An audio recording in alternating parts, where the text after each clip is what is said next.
ఎన్ని పరిస్థితులు ఆయన ఆదరించి ధైర్యపరిచి భుజం తట్టి కన్నీరు తుడిచి బాష్ప బిందువులన్నిటినీ తుడిచి గాయాలు కట్టి పరిస్థితులు చక్కజేసినాడు. అలాగ ఆదరించబడకుండా ఉంటే ఇక్కడ ఉండవు.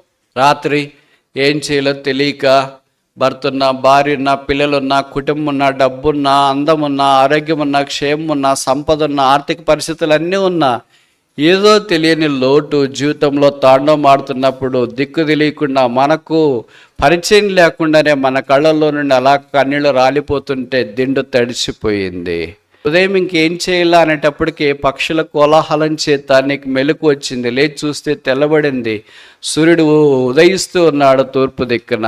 అలాగే తలుపు తీసి ఏంటి నేనేనా ఏడ్చిందని అనుకున్నా. వచ్చి క్యాలెండర్ వాక్యం చూస్తే నిన్ను ఓదార్చువాడని నేనే.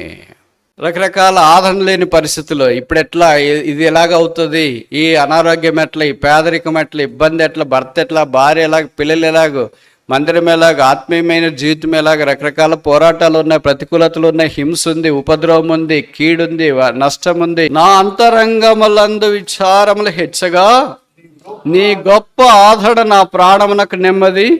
దేవుడు చేసేది ఒకటి కాదు, గొప్ప కార్యాలు ఎప్పుడు ఒకటే రావు. వాళ్ళకి చాలామంది స్నేహితులు ఉంటారు, వాళ్ళందరిని తీసుకొని వస్తారు. కనుక గొప్ప కార్యము అని లేదు, గొప్ప కార్యములు great things. The Lord have done great things. ఏ గొప్ప కార్యాలు చేశాడు? ఎన్నని చెప్పాలా? 1, 2, 3, 4, 5, 6, 7, 8, 9, 10, లక్ష, కోటి, 10 కోట్ల, బిలియన్ల, ట్రిలియన్స్.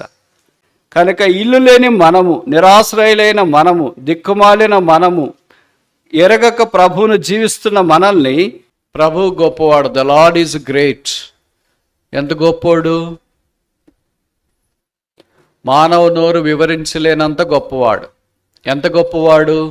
మానవ చెవులు గ్రహించలేనంత గొప్పవాడు. ఎంత గొప్పవాడు! మానవ జ్ఞానమునకు అందనంత గొప్పవాడు. ఎంత గొప్పవాడు! మానవ జీవితం అంతా ఆయన గొప్పతనాన్ని గురించి ఆలోచించడానికి పూనుకున్న విషయమంతా కూడా ఆయన గొప్పతనము గ్రహించలేనంత గొప్పవాడు.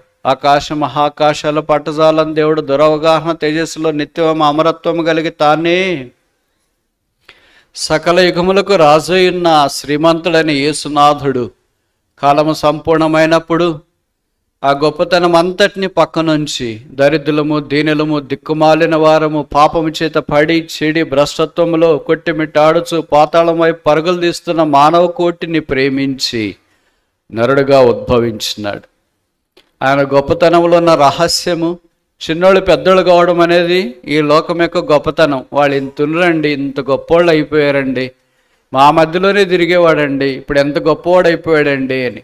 లోకం ఏం చెప్తుందంటే చిన్నోళ్ళు పెద్దోళ్ళు కావడం గొప్పతనం అని చెప్తుంది. బైబిల్ ఏం చెప్తుందంటే ఆకాశ మహాకాశాలు పట్టుదాలని దేవుడు ఒక కన్య జానడ గర్భంలో నుండి భూమి మీదకి వచ్చాడు. అది గొప్పతనం అని చెప్తుంది.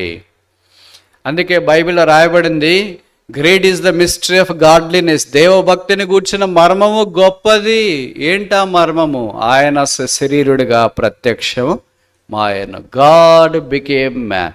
దేవుడు మానవుడయ్యాడు. ఇంతకు మించిన గొప్పతనం ఇంకేముందంటారు?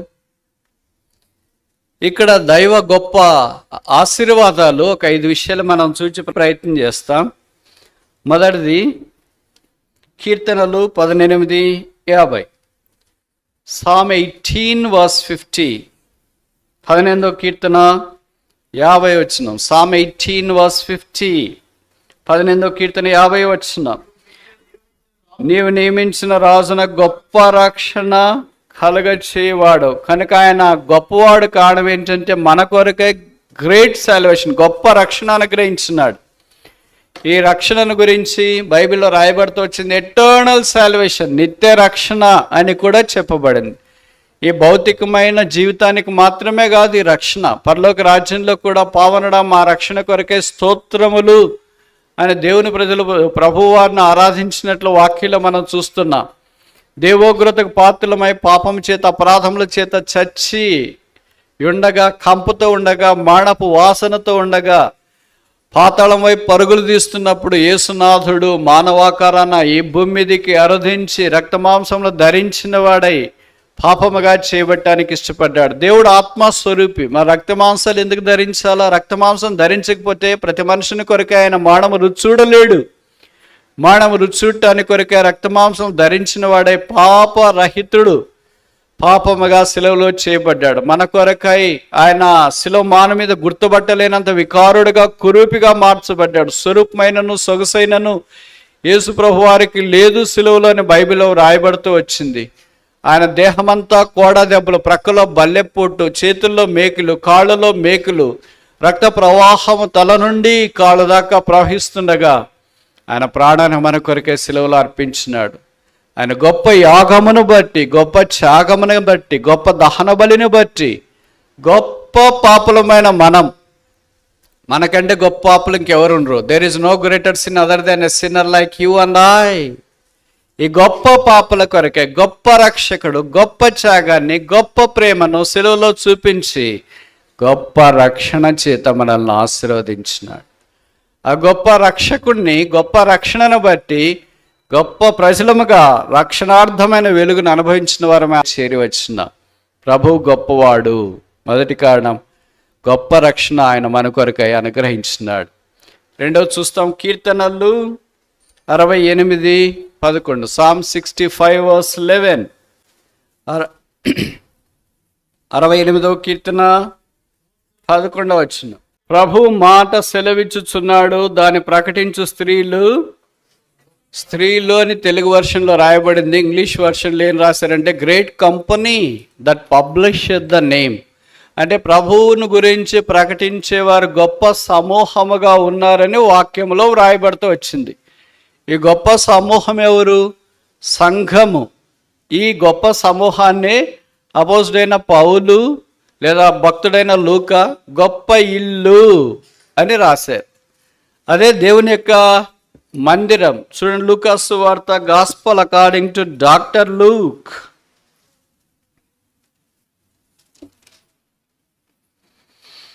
22:12. Gospel according to doctor Luke chapter 22:12. గొప్ప మేడగది, గ్రేట్ అప్పర్ రూమ్. గొప్ప ఇంటిలో ఎలాంటి వాటిని ప్రభు సిద్ధపరిచినాడన్న సంగతి దేవుని యొక్క వాక్యంలో తిమోతికి వ్రాసిన 2వ పత్రిక 2వ అధ్యాయము 20వ వచనం. 2 Timothy chapter 2:20. చాలు. ఇప్పుడు గొప్ప దేవుడు మనల్ని ఎక్కడ తెచ్చినాడు? గొప్ప ఇంటికి తెచ్చినాడు. దేవుని మందిరం మీద గొప్ప ఇల్లు. అంటే సామాన్యంగా కనిపించవచ్చు, ఏముందంటే మామూలుగా కదా 4 గోడలు కట్టుకున్నాం, కొద్దిగా గ్లాస్ కిటికీలు పెట్టుకున్నాం, సాపలు వేసుకున్నాం, ఇంకేముందే అని. కానీ ఆ ఇంట్లో ఉండే వ్యక్తి గొప్పవాడు. సాధారణంగా మనం ఏదైనా ఒక స్థలాలకు వెళ్ళినప్పుడు కొన్ని ఇళ్ళు చూస్తుంటాం, పెద్ద కట్టడాలు ఉంటాయి, మనిషి ఎత్తు కంటే ఇంకా మించిన కట్టడాలు ఉంటాయి. పక్కన వాళ్ళు అంటారు, ఎవరు ఇక్కడ ఉండేది రాజకీయ నాయకులు కాదు, చాలా గొప్పోళ్ళు అండి అని. బయట ఇంటిని చూస్తే లోపల ఎలాంటి వాళ్ళు ఉన్నారో సాధారణంగా చెప్తూ ఉంటాం. అలాగే యేసు ప్రభు వారు ఆయన గొప్పవాడు, ఆయన నివాస స్థలం గొప్పది. అందుకే ఆయన మహాగణుడు, మహోన్నతుడు, ఉన్నత స్థలంలో నివసించువాడు. అయితే కాలం సంపూర్ణమైనప్పుడు మన కొరకు మానవుడికి భూమి మీదకి దిగి వచ్చి రక్షణ పొందిన, పాప క్షమాపణ పొందిన హృదయము యేసు రక్తములో కడగకున్న వారి హృదయంలో యేసు ప్రభు వారు నివసించాలని సంకల్పించినాడు. కనుక ఇప్పుడు రక్షణ పొందిన వారందరూ యేసుక్రీస్తు ప్రభు యొక్క సంఘముగా చేయబడ్డారు. ఆ సంఘమునకు యేసుక్రీస్తు ప్రభువే శిరస్సు అయి ఉన్నాడు.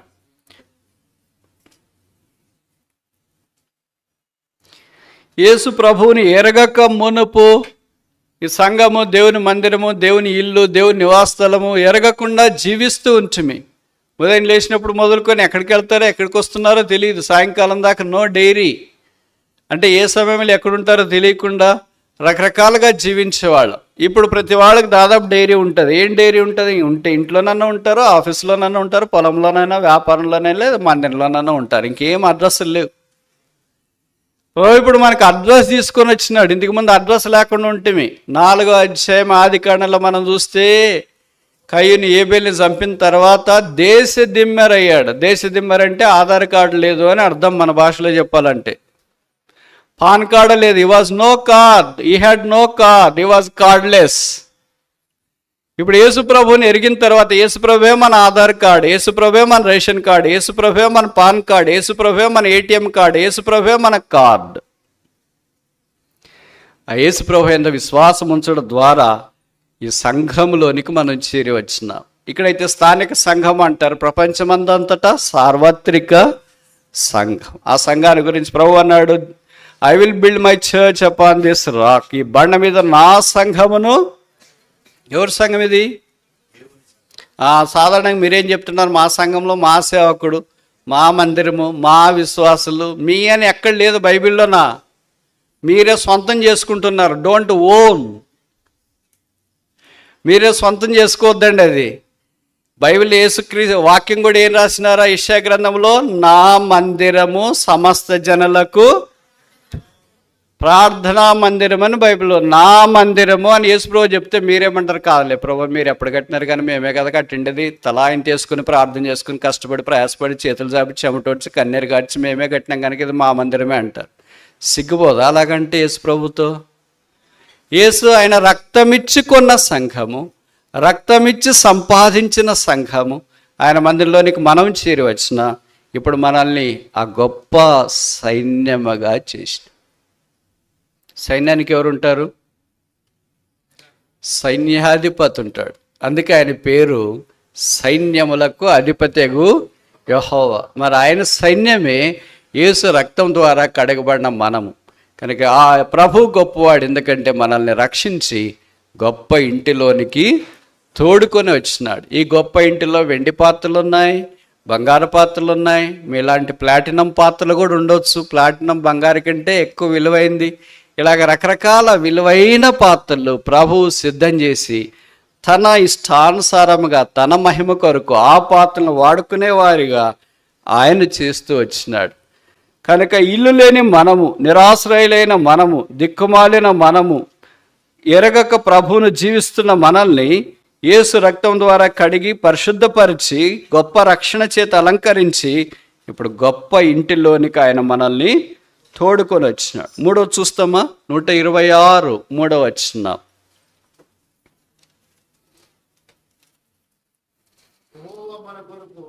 కీర్తన 126:3. Psalm 126:3. గొప్ప కార్యము ఆర్ కార్యములు. ఏకవచనమా బహువచనమా? బహువచనం. దేవుడు చేసేది ఒకటి కాదు. గొప్ప కార్యాలు ఎప్పుడు ఒకటే రావు. వాళ్ళకి చాలామంది స్నేహితులు ఉంటారు, వాళ్ళందరిని తీసుకొని వస్తారు. కనుక గొప్ప కార్యము అని లేదు. గొప్ప కార్యములు, great things. The Lord have done great things. ఏ గొప్ప కార్యాలు చేశాడు? ఎన్నని చెప్పాలా? 1, 2, 3, 4, 5, 6, 7, 8, 9, 10, లక్ష, కోటి, 10 కోట్ల, బిలియన్ల, ట్రిలియన్స్. లెక్కలేనని number of great things the Lord has done. అందుకే లూకా భక్తుడు, మీకు తెలుసు కదా, బైబిల్ అన్నింటిలో గొప్ప అనే మాట ఎక్కువ లూకా భక్తుడు వాడినాడు. మామూలుగా డాక్టర్లు గొప్ప అని వాడరు. ఎందుకంటే ఎవరైనా ఇక్కడ డాక్టర్లు ఉంటే మన్నించండి, మీరు డాక్టర్లు అంటే నాకు వల్లమాలిన అభిమానము. ఈ లూకా భక్తుడు, డాక్టర్ లూకా, గొప్ప గొప్ప ప్రతి అధ్యాయంలో దాదాపు గొప్ప అనేది వాడుతూ వచ్చినాడు. చూడండి మరియమ్మ గారు ఏం చెప్పారు? మొదటి అధ్యాయం అనుకుంటా, gospel according to doctor Luke. Gospel according to doctor Luke.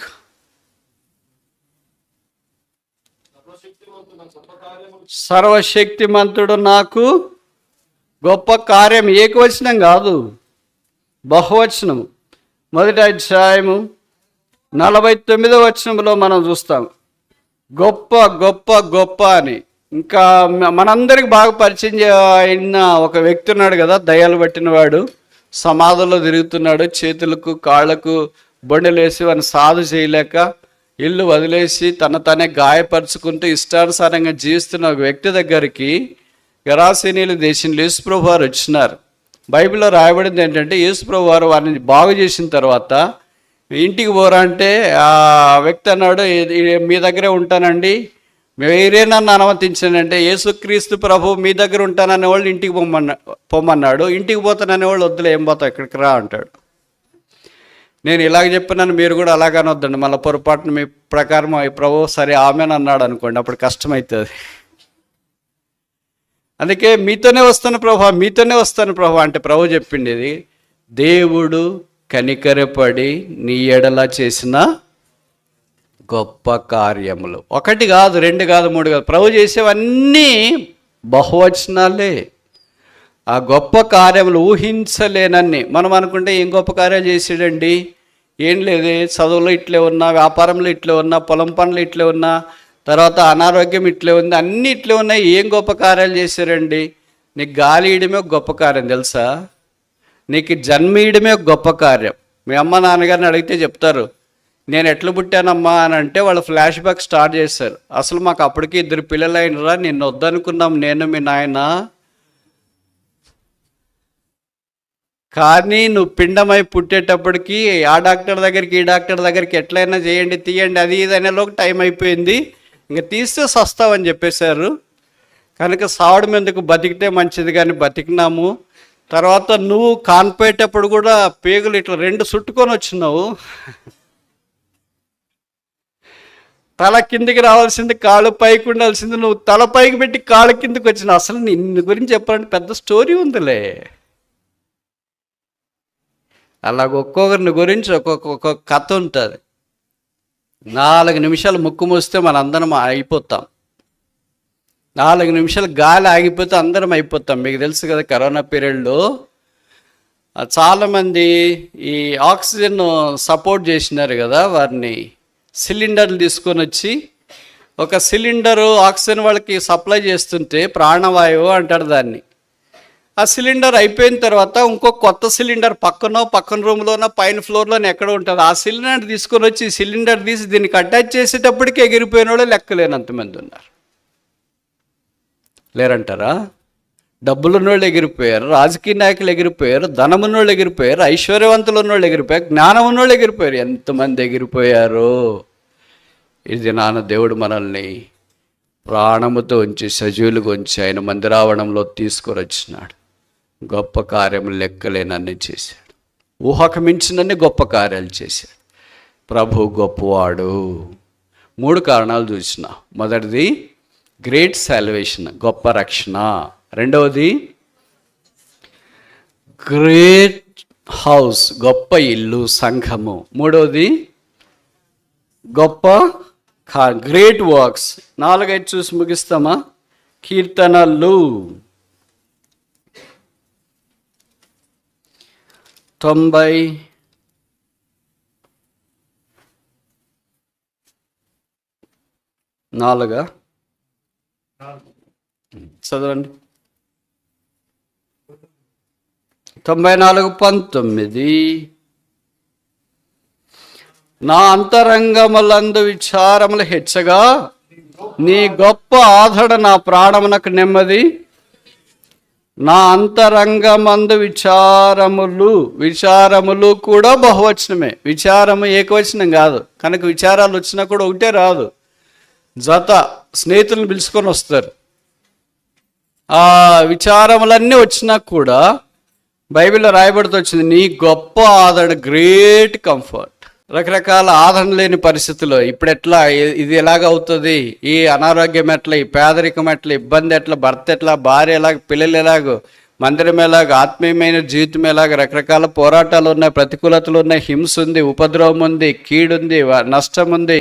పౌలు రోమపత్రిక 8వ అధ్యాయంలో రాస్తాడు కదా, రకరకాల పరిస్థితుల ఖడ్గము, కత్తి, హింస, పేదరికము, ఉపద్రవము, దిగంబరత్వము, శ్రమలు, రోగము, కీడు, ఇవన్నీ క్రీస్తు ప్రేమ నుండి నన్ను ఎడబాప నేరకుండా ఆయన మనల్ని ఆదరిస్తూ వచ్చిన. రాత్రి ఏం చేయాలో తెలియక భర్తున్నా, భార్యున్నా, పిల్లలున్నా, కుటుంబం ఉన్నా, డబ్బున్నా, అందమున్నా, ఆరోగ్యం ఉన్నా, క్షేమం ఉన్నా, సంపద ఉన్నా, ఆర్థిక పరిస్థితులు అన్నీ ఉన్నా, ఏదో తెలియని లోటు జీవితంలో తాండవం ఆడుతున్నప్పుడు దిక్కు తెలియకుండా మనకు పరిచయం లేకుండానే మన కళ్ళల్లో నుండి అలా కన్నీళ్ళు రాలిపోతుంటే దిండు తడిసిపోయింది. రాత్రి నిద్రపట్టలేదు, పక్కన భర్త ఉండొచ్చు, పిల్లలే ఉండొచ్చు, భార్య ఉండొచ్చు, నిద్ర పట్టుకుని రాత్రి అంతా అలాగే గడిచిపోయింది. ఉదయం ఇంకేం చేయాలా అనేటప్పటికీ పక్షుల కోలాహలం చేత నీకు మెలకు వచ్చింది. లేచి చూస్తే తెల్లబడింది, సూర్యుడు ఉదయిస్తూ ఉన్నాడు తూర్పు దిక్కున. అలాగే తలుపు తీసి ఏంటి నేనేనా ఏడ్చిందని అనుకున్నా, వచ్చి క్యాలెండర్ వాక్యం చూస్తే నిన్ను ఓదార్చువాడని నేనే. ఇలాగ దైవవాక్యం ద్వారా, దైవ కార్యక్రమాల ద్వారా, ఎస్ఎంఎస్లోనే దేవుని వాక్యం వచ్చుడు ద్వారా దేవుడు మనల్ని ఆదరించినాడు. అలాగ ఆదరించబడకుండా ఉంటే ఇక్కడ ఉండము. ఎవడైనా చెప్పగలమా, నేను రక్షణ పొందినప్పటి నుండి ఇప్పటిదాకా నాకు యేసు ప్రభువు ఆదరణే అవసరం లేదు అన్నోళ్ళు చేయొద్దండి. అలాగ అవసరం లేదన్నోళ్ళు ఇక్కడికి రాలేరు, ఇక్కడ ఉండలేము. నా మట్టుకు నేను ఇక్కడ ఉండలేను. ఎన్ని పరిస్థితులు ఆయన ఆదరించి ధైర్యపరిచి భుజం తట్టి కన్నీరు తుడిచి బాష్పబిందువులన్నిటినీ తుడిచి గాయాల కట్టి పరిస్థితులు చక్కజేసినాడు కనుకనే ఇక్కడికి మనం చేరి వచ్చినాం. ప్రభు గొప్పవాడు. 5వ దాకా చూసి ముగిస్తామా? 21వ కీర్తన 5వ వచనం. నీ రక్షణ వలన అతనికి చాలు. గ్రేట్ గ్లోరీ, గొప్ప మహిమ కలిగను. మహిమను కోల్పోయిన మనం, రోమపత్రికలో రాయబడింది కదా, అందరు పాపం చేసి దేవుని అనుగ్రహించిన మహిమను పొందలేకపోయింది. We are short of the glory of God. దేవుని మహిమకు తక్కువ వచ్చిన, అంటే 35 మార్కులు వస్తే 100కి పాస్ అనుకో. ఎన్ని వచ్చినాయి? తక్కువ అంటే 34 వచ్చినా తక్కువే, 0 వచ్చినా కూడా తక్కువే. అలాగే దేవుని మహిమకు తక్కువ వచ్చిన మనల్ని యేసు యొక్క శిలువ రక్తమును బట్టి, శిలువ కార్యము ద్వారా మహిమా స్వరూపి మన కొరకై శిలువలో రక్తము కార్చి ఆయన ఆ మహిమను మనకు అలంకరింపజేసినాడు. మహిమా సువార్త మన దగ్గరికి వచ్చింది. మహిమగల సంఘంలోనికి మనం వచ్చినాము. మహిమగల దేవుని మందిరంలో మనం ఉన్నాము. ఓ దినాన ప్రభు మహామహిమతో రాబోతున్నాడు. ఈ దుర్భరమైన శరీరాన్ని విడిచిపెట్టి మహిమగల శరీరాన్ని ధరించుకుంటాం. మహిమారాజ్యంలో సదాకాలము ఆ మహిమలో మనం ఉంటాం. వాడబారనే మహిమ, సదాకాలం ఉండే మహిమ, దైవ మహిమ మట్టి పురుగులను మహిమ లోకములోనికి చేర్చుట కొరకై మహిమా స్వరూపైన యేసుక్రీస్తు ప్రభువారు మానవాకారాన్ని ఈ భూమి మీదకి దిగి వచ్చి తన తానే బలిగా అర్పించుకున్నాడు. ప్రభువు గొప్పవాడు. 5 విషయాలు చూసిన. మొదటిది గొప్ప రక్షణ, గ్రేట్ సాల్వేషన్. రెండవది గ్రేట్ హౌస్, గొప్ప ఇల్లు, సంఘంలోనికి తోడుకొని వచ్చినాడు. మూడవది గొప్ప గ్రేట్ వర్క్స్, గొప్ప కార్యమును మన జీవితంలో జరిగించినాడు. నాలుగవది గ్రేట్ కంఫర్ట్, గొప్ప ఆదరణ ఇచ్చినాడు. ఐదవది గొప్ప మహిమలోనికి తీసుకొని వచ్చినాడు. గొప్ప పాపులమైన మనల్ని గొప్ప శిలువ యాగం ద్వారా గొప్ప రక్షకుడని యేసు మనల్ని క్షమించి గొప్ప కార్యములు చేసినాడు గనుక ఆయన సన్నిధిలో సాగిలపడి పావనడా మా రక్షణ కొరకై స్తోత్రములను విమోచించబడిన వారు వారి యొక్క ఆరాధనల సింహాసనం మీద ఆ గొప్ప ప్రభువును ఆశీనునిగా చేయుదురుగాక.